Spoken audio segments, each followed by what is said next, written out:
وہاں پر شیطان تو دور دور بھاگے گا. اور پھر جیسا کہ حدیث میں حضور صلی اللہ علیہ وسلم فرمایا کہ نفلی عبادات اپنے گھروں میں کرو, اپنے گھروں کو کیا کہتے ہیں کہ وہ قبرستان نہ بناؤ. تو وہ حدیث کو ویسے تو کوئی میرا خیال پوری نہیں کرتا تھا, اس کے اوپر پابندی. تو اب جو ہے ایک موقع بھی مل گیا ہے اس حدیث کی پابندی کرنے کا بھی. تو پہلے تو لوگ فرض نماز, نفل نماز ساری مسجد میں ادا کرتے تھے, تو اب ان کو اس حدیث کے اوپر عمل کرنے کا بھی موقع مل گیا. تو وہ حدیث کی روح تو یہی تھی کہ تاکہ اپنے گھروں کو آپ عبادت سے آباد کریں, اللہ کا ذکر گھروں میں بھی ہو تاکہ شیطان دور ہو, اللہ کی رحمتیں, اللہ کے فرشتے نازل ہوں. جہاں بھی اللہ کا ذکر ہوگا وہاں فرشتے نازل ہوتے ہیں, اس محفل کو وہ گھیرے میں لے لیتے ہیں.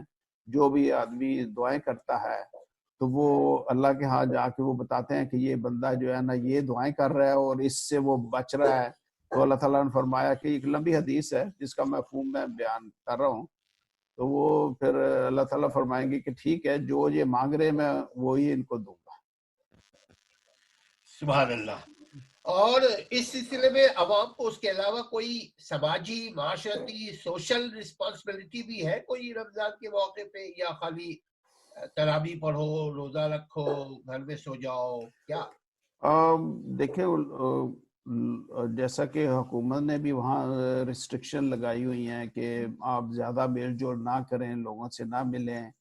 تو آپ خاص طور پر اپنے گھر میں ہی افطاری کا بھی اور سحری کا بھی اپنے گھر میں ہی آپ اچھے طریقے سے اہتمام کریں, بلکہ سب خاندان والے مل جل کے, فیملی والے مل جل کے یہی ساری چیزیں اہتمام کریں اس چیز کا.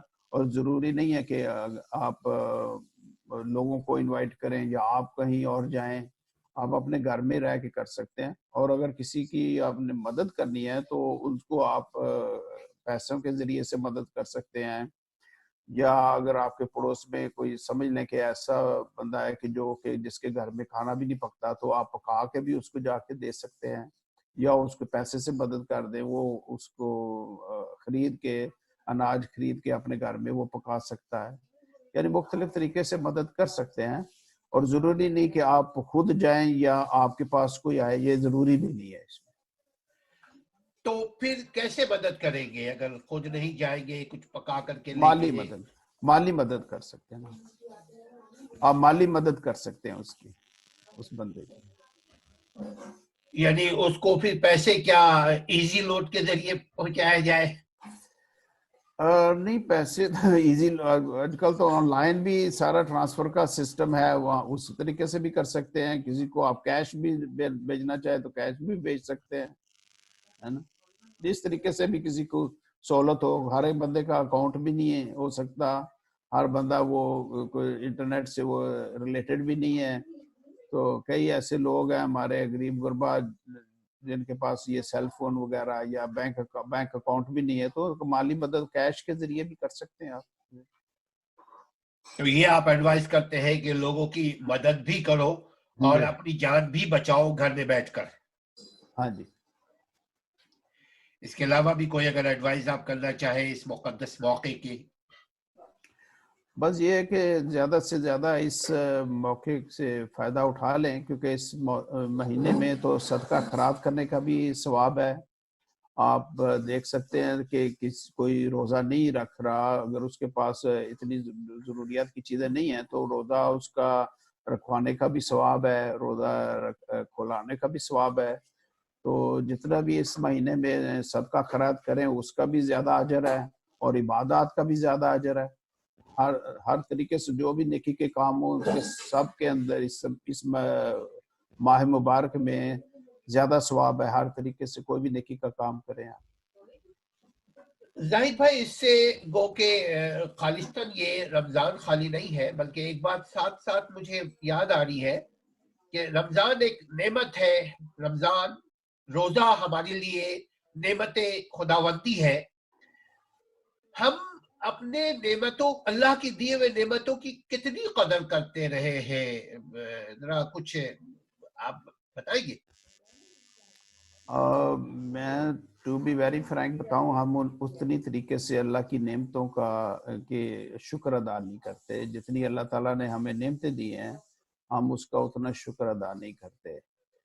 ہمیں اس کی نعمتیں جو ہیں وہ بے شمار ہیں، ان گنت ہیں، اور ایک ایک نعمت ایسی ہے کہ جس کا ہم شمار بھی نہیں کر سکتے اور جس کا ہم حق بھی نہیں ادا کر سکتے.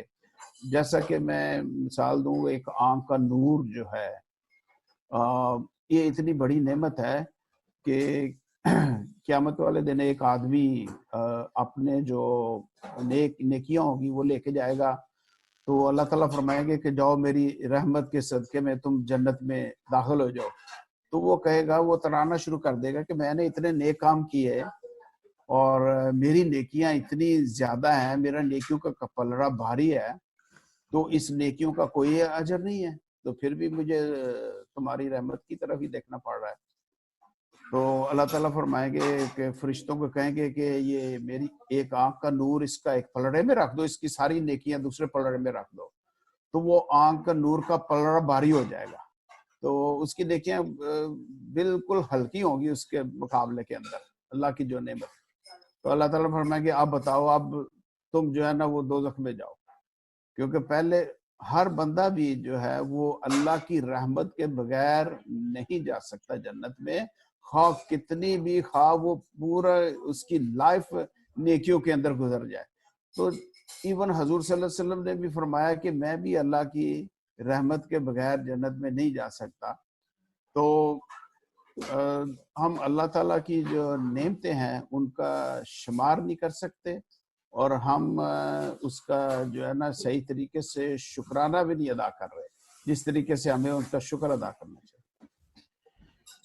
جیسے ہماری پیدائش ہوئی، ہمارے جسم میں ساری چیزیں سلامت ہے، آپ کا مطلب یہی ہے نا کہ جیسے آنکھ کا اشارہ ہے؟ ہاں جی، میرا کہنا کا مقصد ہے کہ جو بھی اللہ تعالیٰ نے جیسے دیکھنے کی صلاحیت، سننے کی صلاحیت، اعضاء ہمارے اللہ تعالیٰ نے سارے محفوظ رکھے ہوئے ہیں، سونگھنے کی صلاحیت.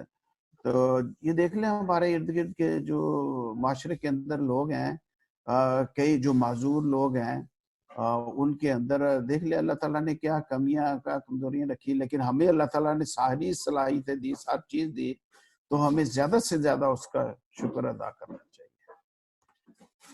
اور ساتھ ساتھ آپ نے وہ جو بات کی کہ دیکھیے ایک شخص جب اپنی ایک ناشکری کیا اس نے، پھر اللہ سبحانہ وتعالیٰ نے اس کے آنکھ کو نکال کر ایک پرلے پہ رکھا کہ دیکھو تمہارے پاس یہ اتنی بڑی نعمت اور تم پھر بھی ناشکراپن کر رہے ہو. جی. تو آج آپ کا یہی پیغام ہے کہ ناشکرے پن سے بچو، اور جو بھی اللہ نے ہم کو، آپ کو، ان کو دیا ہے وہ خود بھی اس سے انجوائے کرو، اور اپنے غریب رشتہ دار، اپنے پڑوسی، اپنے احباب، اپنے جاننے والے اور فقیر و فقراء کو بھی اپنے مال میں شیئر کرو. تب ہاں جی، دیکھیں جو اللہ تعالیٰ نے نعمتیں دی ہیں وہ ان کی ڈفرینٹ طریقے سے ہر بندہ انالائز کر سکتا ہے. ضروری نہیں مال و دولت ہی ہو، اگر وہ جسمانی طور پر صحت مند ہے تو وہ لوگوں کے کوئی ایسے کام کر سکتا ہے کہ جو ان کو مطلوب ہوں، کہ جو کہ جسمانی طور پر نہیں کر سکتے، وہ ان کی ہیلپ کر سکتا ہے. اور پھر یہ کہ ایک حدیث میرے ذہن میں آ رہی ہے کہ آپ نے فرمایا کہ ایک کمزور مسلمان، ایک طاقتور مسلمان کمزور مسلمان سے بہتر ہے. تو وہ اس میں یہ نہیں کہ آپ پہلوان ہو تو پھر ہی آپ طاقتور ہو سکتے ہیں. ٹھیک ہے، اگر آپ کے پاس اللہ تعالیٰ نے صلاحیت دی ہے مال و دولت کی تو آپ ایک طاقتور مسلمان ہیں.